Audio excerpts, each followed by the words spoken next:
A notícia está chegando do Rio de Janeiro. Faleceu o ex-presidente do Vasco, Eurico Miranda, que ficou dirigindo o Vasco por anos e anos.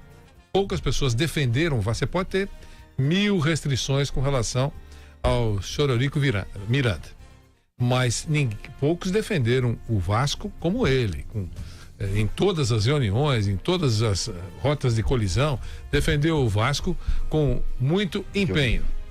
E o Flávio ainda dizia, e ainda ajudava algumas pessoas importantes. E não estamos aqui minimizando as críticas que foram feitas ao Eurico Miranda, mas enaltecendo que algumas coisas boas, acho que fez muitas na vida dele, eu não conheço todas, a gente precisa destacar. Flávio. O Eurico era um cara que, no geral, foi bem pior pro futebol do que bom. Ele foi daqueles caras que era o dirigente antigo, de esquema, de tribunal. Ele era Vasco e acabou. E não teve nenhum tipo de ética em defender o Vasco. Então, realmente, não é um cara que, não é porque morreu que vai virar santo. Não era, nem de longe, né? Ele era um cara do mal no futebol. Mas no Vasco ele era o cara. Fazer o Vasco para ele era tudo a ponto de não ter ética, não ter respeito, não ter nada. Mas uma coisa que o Vanderlei falou é necessário dizer. Quando eu estava escrevendo o livro Juramento, eu fui atrás da família do Barbosa. O livro todo eu trabalho em cima do Barbosa. E a filha dele, que é uma filha adotiva, ela disse assim, olha, vocês falam mal do Eurico Miranda, realmente com razão. Mas o único cara que até o último dia de vida do Barbosa mandou um dinheirinho pra ele foi o Eurico Miranda. Quando ele morava aqui na Praia Grande, numa situação terrível, o aluguelzinho lá que ele conseguia não tinha nada, o Barbosa não tinha nada, zero. Quem pagava esse aluguel e mandava um dinheirinho pra comida, pra uma roupa e tal, era o Eurico Miranda. Isso você também tem que falar, né? Tem que dizer. Agora, realmente não era um cara do bem, não era um cara do que fez bem pro futebol, fez mais mal do que bem. Mas essas coisas pontuais têm que ser ditas. E ninguém pode ficar feliz com a morte de ninguém, a gente só pode lamentar também. Tava detonado, né?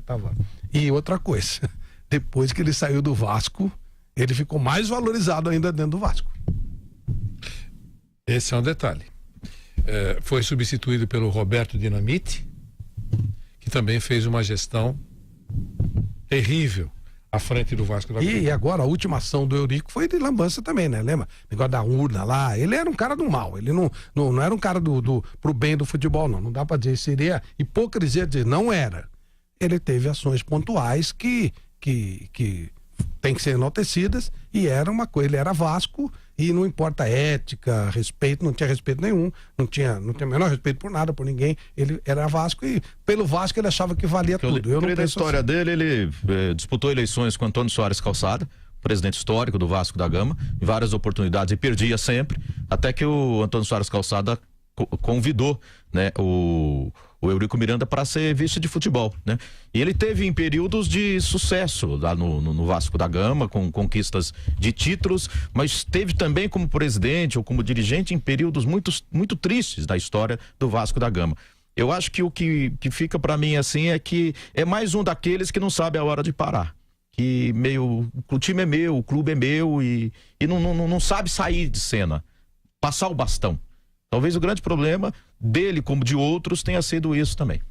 E recuando alguns anos do tempo, o presidente da CBF em 1990 era o senhor Ricardo Teixeira, e que indicou Eurico Miranda como diretor de seleções. E o técnico da seleção brasileira era Sebastião Lazzaroni, que era jovem, tinha 38 anos, técnico da seleção brasileira. E ele recebeu muita pressão antes da Copa, né? Antes da Copa. Recebeu muita pressão e tal, porque o cara não escalava alguns jogadores que alguns estados brasileiros queriam que fossem titulares. E era praticamente. Poucos resistiriam à pressão que o Lazzaroni sofreu. E o diretor de seleções, o Eurico Miranda, deu uma banana para tudo isso e segurou o Lazzaroni. Fez bem segurar, porque a Copa de 90 foi uma porcaria, é uma outra conversa. Mas se nós pregamos aqui toda hora de que é importante um dirigente dar retaguarda para um técnico, eu queria registrar que poucos teriam saco para segurar a pressão Ele não estava nem com que ele recebeu para O demitir. filho dele é totalmente diferente. agora, por outro, manda embora toda hora. Agora, por outro lado, você viu que o Vanderlei falou, ele estava na gestão do Ricardo Teixeira.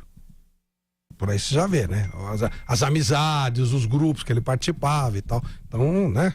Ricardo Teixeira, para ser um nojo, tem que melhorar muito. Igual o sogro dele, que é foi o cara que trouxe o crime organizado pro futebol, João Avelange. Um cara desprezível.